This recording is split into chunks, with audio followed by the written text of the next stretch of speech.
All right, everybody, welcome in. Brand new Sarah Fraser Show Podcast. It is a daily pop culture pod. You cannot miss one single episode.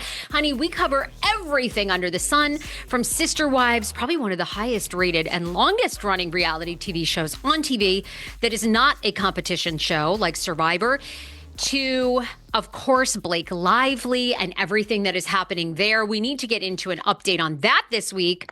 Because, people have all kinds of theories. And you know we cover Bravo multiple times a week here on TSFS. The bottom line is this. You need to subscribe to this podcast on Apple, on Spotify. You never want to miss a thing. You don't know what guest is going to pop up. And you don't know what crazy, batshit, insane thing I'm going to do. Like go to Something About Her sandwich shop in a disguise and review their sandwiches. Okay. People followed along with that on Thursday into Friday. And I was actually put not in TikTok jail. I was put in Instagram jail for 24 hours for doing that review. So who do you think it's something about or didn't like that? And by the way, I actually gave them a really great review on some of their sandwiches. They just opened their doors 10 minutes late and then didn't fill their pastry counter for 30 minutes. Look, I'm just going to say, LA is a different city. I swear. Everybody here is rich. Very few people work. And I think every business is sort of like, they're almost, the attitude here, no matter what, whether you're an agent or a sandwich shop, is kind of like, you should be lucky that we're even opening our doors to you. So maybe it's no big deal they open late. What do I know? Okay.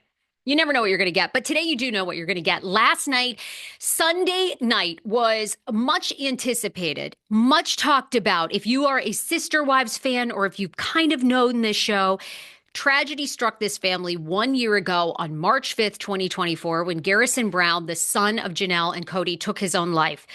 There has been a lot of discussion over the past year how TLC was going to handle this, how they were going to portray, whether it was a memorial episode, the storytelling of it. And last night we saw basically one of two episodes, because we know from previews that TLC has put up on their social media this morning. We are going to get the continuation and basically the first time the Brown family comes back together in well over a year at that point. Kody, Christine, all of them come back together to celebrate the life and bring Garrison home and bury him in Wyoming. I thought last night's show, I'm going to read a lot of reactions, okay? So how is the internet handling this today? How are people handling it? What's been the response? Because Sister Wives fans were... this is like the thing, right? You can never please an online audience because people change their mind with the wind. 6 months ago, people wanted a tribute. Okay. They wanted a tribute. They wanted it addressed on this series. And people were going to be furious if TLC did not mention Kody. People wouldn't be furious about that. Did not mention Garrison. Then we got into this past season 19, and in the fall, people were pissed because TLC edited out Garrison of certain scenes, and you could see his shadow in a window, okay?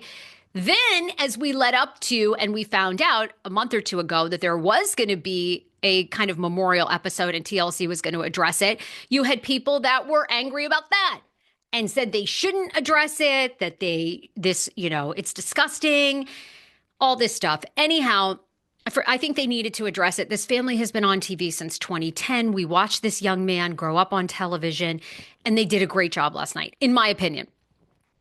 In my opinion, it was handled very well. Some of the things that people are talking about today is we did learn new details of what Garrison's life was like leading up to his passing.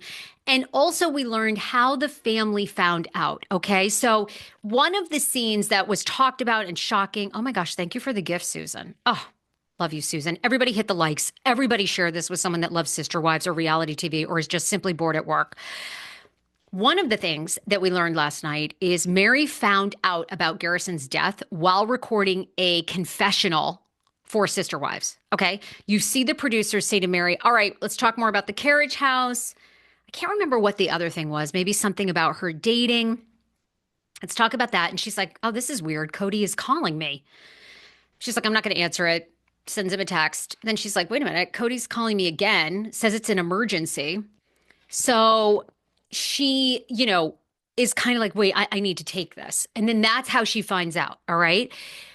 We go through individually on Sunday night's episode, every single parent, Christine, Kody, Robin, Mary, Janelle, how they learned of his passing. And we also learn new details of what Garrison's life was like leading up to his death.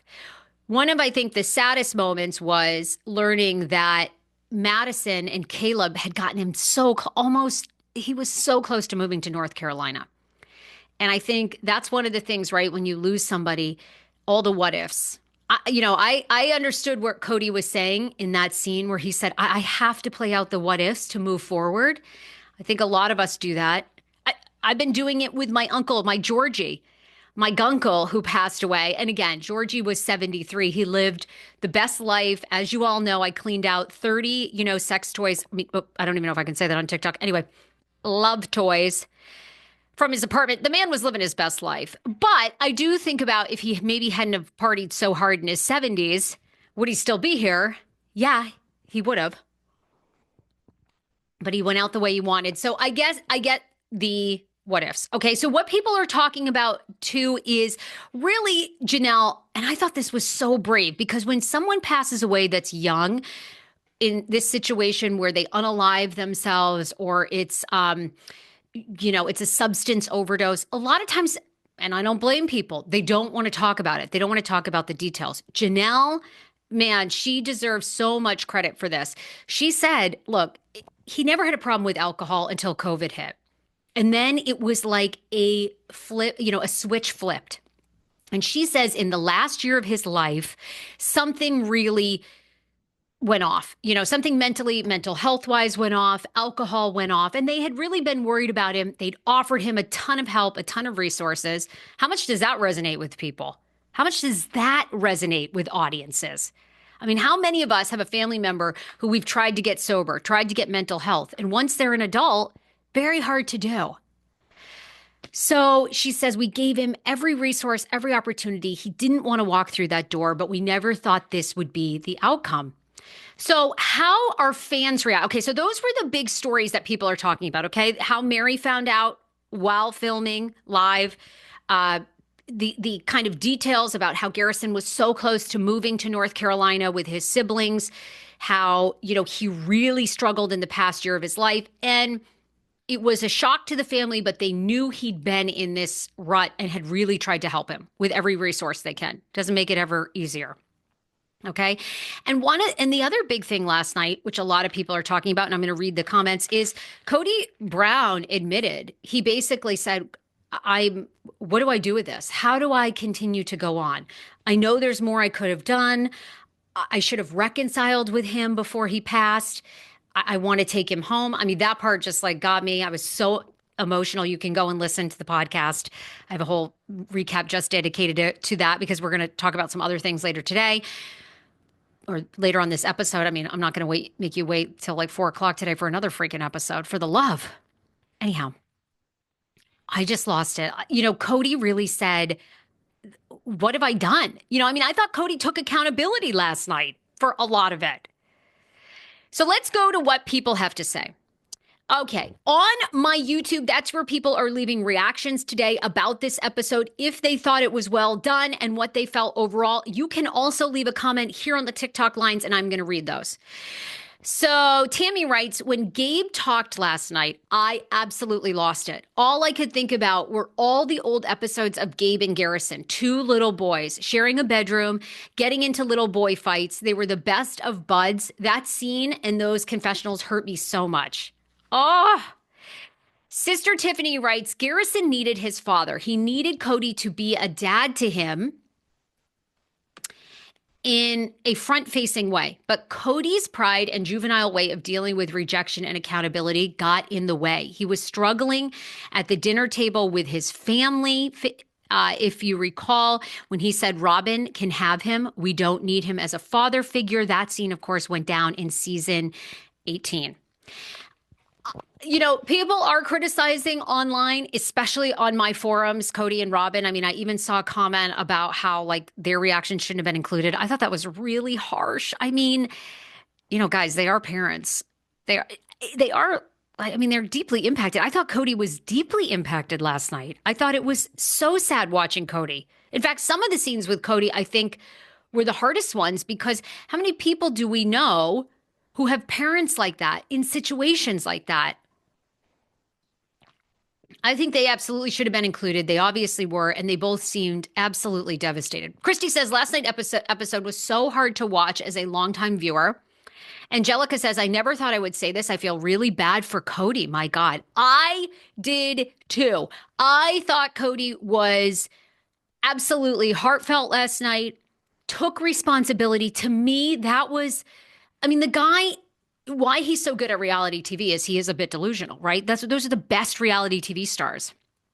The Osbournes, I'm sorry, Sharon and Ozzy, like they were so far out to lunch. That was why they were great TV. That's why Kody is great TV. But I thought the armor came down last night with Kody. Him sitting at that fire pit in their backyard broke my, oh my God, I'm going to get emotional. Don't make me cry. I want to get through. It was so sad. Callie says last night's Sister Wives episode was the most honest episode in 15 years. Brave is not a big enough word. I couldn't agree with you more. I thought last night was the realest TV we've seen from that franchise in a long time. It broke the narrative. I like what Jessica's saying. They broke the narrative to show everyone an honest moment. I couldn't agree more. It was good TV. I thought it was very good TV. Let's keep reading some of the feedback.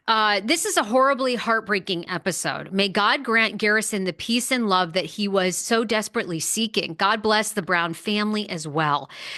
Leo writes, I think the fact that Janelle said it happened during COVID is an indirect way of saying that it's Kody's fault. Her son was struggling. Oh, I don't know. Did anybody read that into it? I'm telling you, I was too much crying the entire time. Did you read that part into it? So this is Leo saying, I think the fact that Janelle said it happened during COVID is an indirect way of saying that it was Kody's fault. Look, I got to say, I've said it on these episodes over the past couple of days. I thought Kody took responsibility last night, saying he did have a part in it. Saying all the foolishness Kody said in that scene. All the rules we had, all the stuff during COVID now seems so foolish. You know, it's just so hard because hindsight is always 2020. Other people are saying on my TikTok lines, I honestly felt like Kody was the most genuine I have ever seen him. Granny says, but Kody hasn't spoken to his kids in years. I will say this. What I thought about these episodes is I'm living in last night's episode. All right.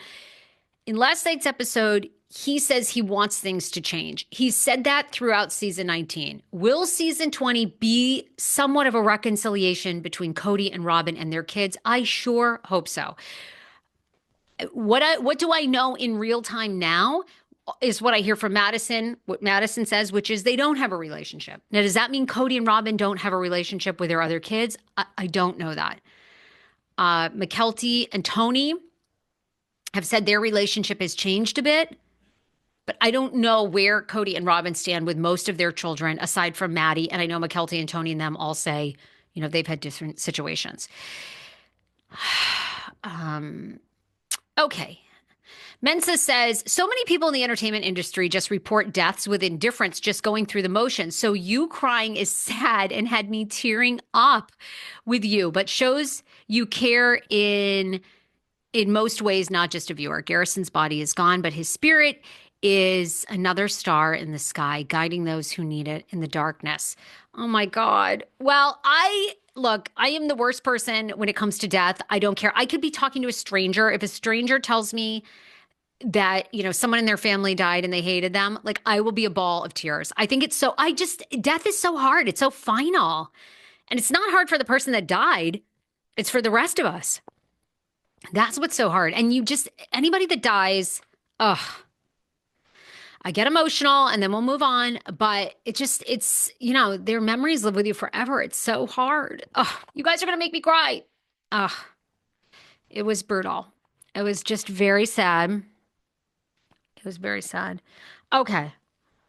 I tear up at death. I'm sorry. Flower Diva says, I think this episode was so hard for people last night because death can come out of nowhere.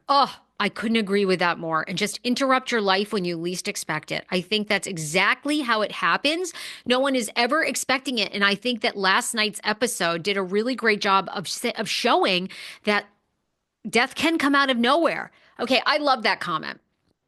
Because I think last night's episode said that. I think that's what is so hard about life. It can be unpredictable.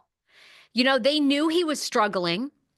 I thought it was brave. They made that very clear. But they really thought, you know, they didn't think this would be the outcome. They thought he would get help, that he'd had nights like the night he took his life, passed out, called everybody this morning. Oh. It can come out of nowhere. It can come out of nowhere.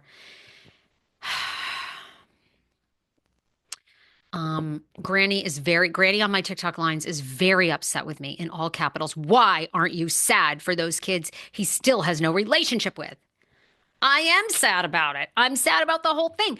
I mean, this is horrible that this family started out on TV with the greatest of intentions on a show. And look how it's ended up. It's terrible. It's heartbreaking for everybody.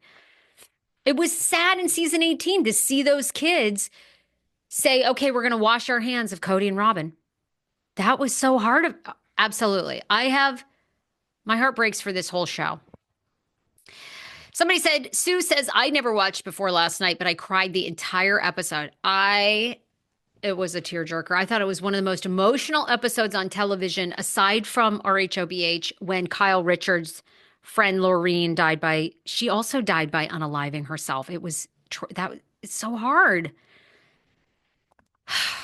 So hard how many people take their own lives. It's just like, how you can get through to them and say, you know, it will get better. It will get better. But that's, you know, when you're in that moment, sometimes you just can't see the forest through the trees. Okay, where do we go next from here? So overall, I would say people have positive reactions about how TLC handled it. I thought TLC did a terrific job. And everybody brings up great points. And then people are saying the next episode, they are going to go to Wyoming for the actual burial and memorial. It's going to be another heavy one. So it will be another heavy one next week on Sister Wives. And we will see that. We will see the family come together. It's going to be very, very difficult. What an unbelievable season. Okay. Yeah. So many comments. But anyhow, most of the same comments, just people basically saying they thought it was good overall. Obviously, some people not happy with Kody and Robin and their reaction, but I did think that was the most sincere that Kody was. Let's talk about some happier Sister Wives news. Aspen is preggers. Aspen and Mitch are expecting their first baby. This all went down in the most bizarre way. Has everyone seen this news? But Aspen did a TV hit on Fox 13 in Utah at Kendra Scott, where she works, and she's full on. She looks like she's 9 months pregnant. It happened Wednesday, April 30th was when the interview aired. Aspen was sporting a baby bump under a blue and white dress. She looks gorgeous. She's promoting their Mother's Day gift ideas from Kendra Scott. And the reporter gushed congratulations on being pregnant. And she's like, thank you. Sister Wives fans are going nuts. Aspen and Mitch, if everybody knows their love story, had actually known each other as kids, reconnected as adults, then got married. Mitch proposed in December of 2017, and Aspen shared the news on a video post for TLC's website. Mitch and I are engaged, if everybody remembers. 6 months later, Aspen walked down the aisle. The wedding was featured in the March 17th, 2022 episode of Sister Wives, if you guys all recall. While both Mitch and Aspen grew up in polygamous families, they opted not to continue in that practice of marriage. So they are not living plural marriage. There you have it. I love following Mitch on social media. He's great. We also saw Aspen in last night's episode, and she was basically saying how great David Woolley is in their family, how he's been totally acclimated. And she loves the way that he treats Truly. So there you have it. If you didn't see the announcement and the video that was circulating, such good news for Aspen and Mitch. Okay. Is it true that David Woolley is related to Mitch? I'd never heard that. Tell me more. Is it? I didn't know that. Oh, someone says that was actually Isabel. I think, okay, you're right. Sorry. They look a lot alike to me. Sorry. Whoop. It was Isabel. Sorry. Thank God for you. Okay, well, Isabel, basically. Bottom line is this. They like David Woolley. There you go. Nothing is new with them. The entire season is reruns of the commercials and the teasers. Well, Bubbles, you're not far off. Unfortunately, they're great at rerunning a lot of the same old crap. A lot of the same old crap. That's really good news for the family that Aspen and Mitch are having a baby. Yes, they are. Congratulations to them. We're super excited. One of the other things in reality TV today, sticking in the TLC world, is Olivia Plath. I am obsessed with following this woman on social media. You know, she's done my podcast 3 times. And Olivia Plath, it's going to be a week, apparently is getting ready to drop audio recordings, and maybe it's a little video too, of Ethan Plath being verbally abusive towards her. Now, this comes after, if you want to see the video, it's on the Sarah Fraser Show podcast. Over the weekend, she basically took somebody's comment that said, please, you bitch, you always playing the victim. Ethan didn't abuse you. You abused Ethan Plath. And screw you. You're just using this for fame. She took that comment and she's like, you know what? I get comments like this all the time. So I think I'm going to drop some receipts. And she goes on to say that she has hours of recordings from Ethan Plath threatening to unalive her, threatening to unalive her friends, threatening to unalive gay people. Excuse me. I just lost my favorite gunkle. Don't you be a homophobe. Not on this program. Oh, Lord. Apparently, he's gone like, he was psycho apparently on these recordings. Now, he's also engaged to his new girlfriend who you've seen online. And Olivia Plath says he is on her ass to finalize the divorce because he wants to move on to his new gal. And after a year of dragging Olivia Plath through the mud, not signing the divorce papers, now that he's ready, he wants the divorce papers signed. She's about to drop some serious receipts. I cannot wait. I cannot wait. So I will be following along. Be sure to be on my page. We will see what happens. But Olivia Plath says she's going to drop those abuse receipts. Okay, Mother's Day coming up this weekend. Mother's Day is coming up this weekend. Do you have a gift for yourself if you're a mom? Do you have a gift for the sister in your life that's a mama? Do you have a gift for your own mama? How about a podcasting course? Podcasting isn't going anywhere. It is the new legitimate media, pop culture, deep dives. What are you waiting for? If you have always dreamt about having a podcast, maybe with your mom, maybe with your sister, maybe a podcast about mothers, maybe you are crazy moms that are polygamous and you're like, you know what? We need to tell our real story on a podcast. I have Sarah Fraser's Go Big podcasting courses. I will show you all of my ways. How do you have hundreds of people on your live, a top trending podcast now for years, making a full-time living, supporting my family, and I get to be a stay-at-home mom? It's all with the power of podcasting. But do not start out and not know the tricks of how to make money and grow. GoBigPodcasting.com. We have a mom code, MOM15. 15% off all the courses for Mother's Day. You can gift them, buy them for yourself, 15% off everything. Podcasting for Pros, which is under $200 with the promo code MOM15. The Mac Daddy is 6-figure master plan. This will show you how to make 6 figures, how people are making thousands and thousands of dollars with a podcast. Please, for the love, if you're especially a woman, do not start a YouTube channel. It will take you a decade to make 10 cents.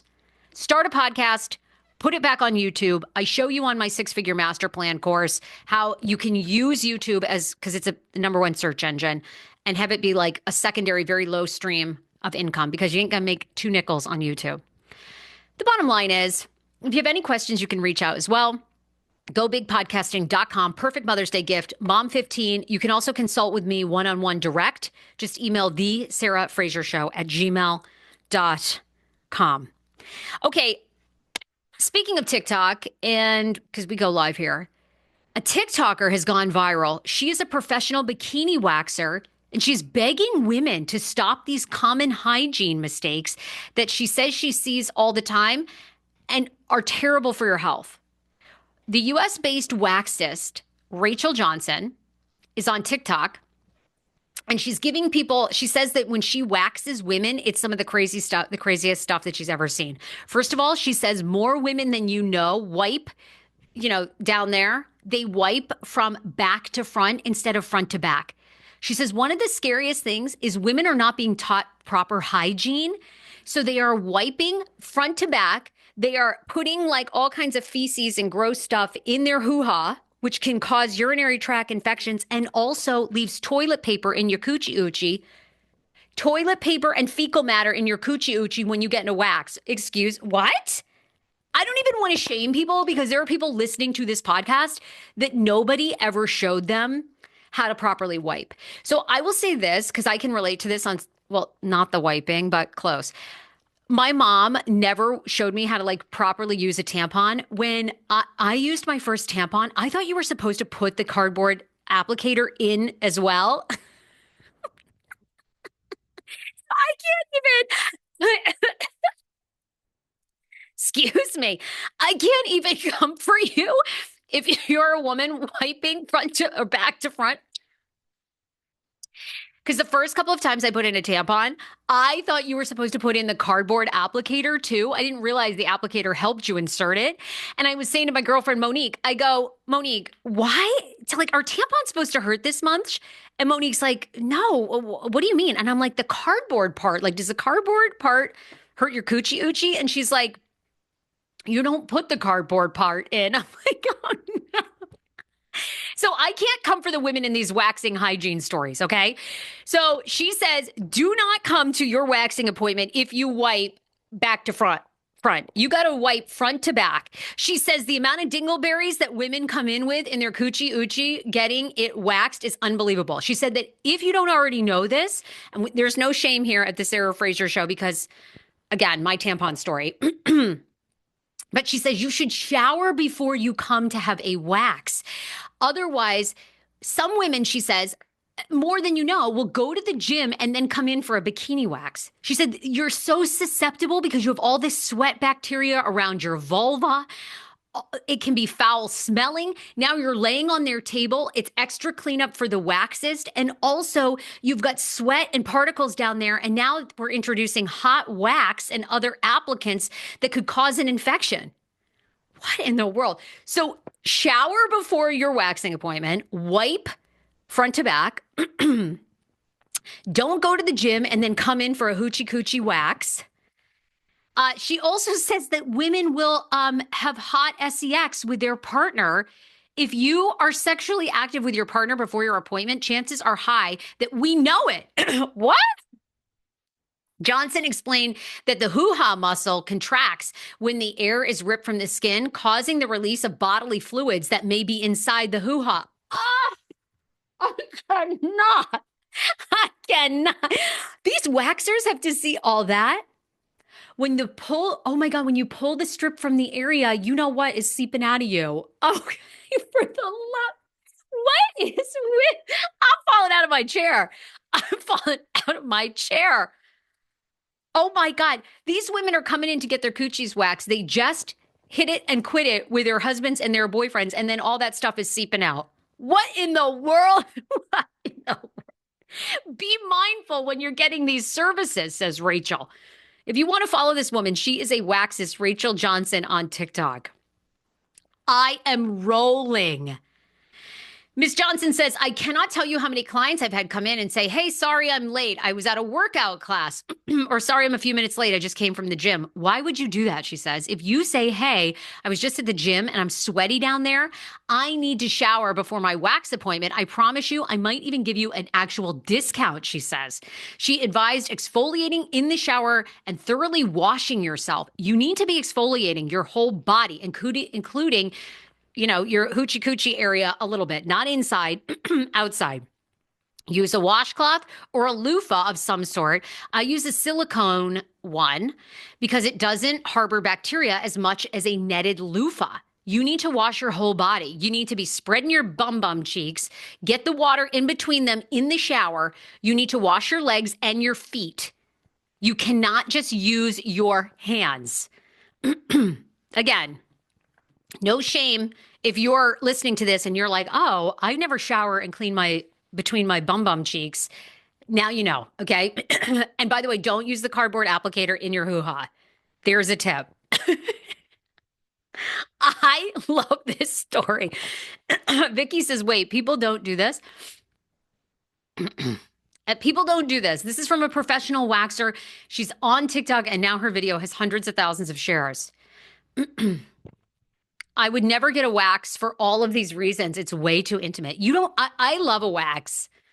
I'm all about a wax, but I always shower before the waxing appointment. There's no way I would go. Although this article is probably all about me. Although I don't remember seeing this woman. Somebody says people don't do this. Brazilian waxing, horror stories from a waxer. I could have a waxer on my show. People are saying, oh my God, I hope the waxing people get paid well. Well, mine does. I feel like, God, how much do I pay in LA for a wax? It's a lot. $70, $50, $60 for a wax that takes like 2 seconds. I can't believe though that people go and they hit it and then they go and have a wax and it's all coming out. Y'all are too much. Y'all are too much.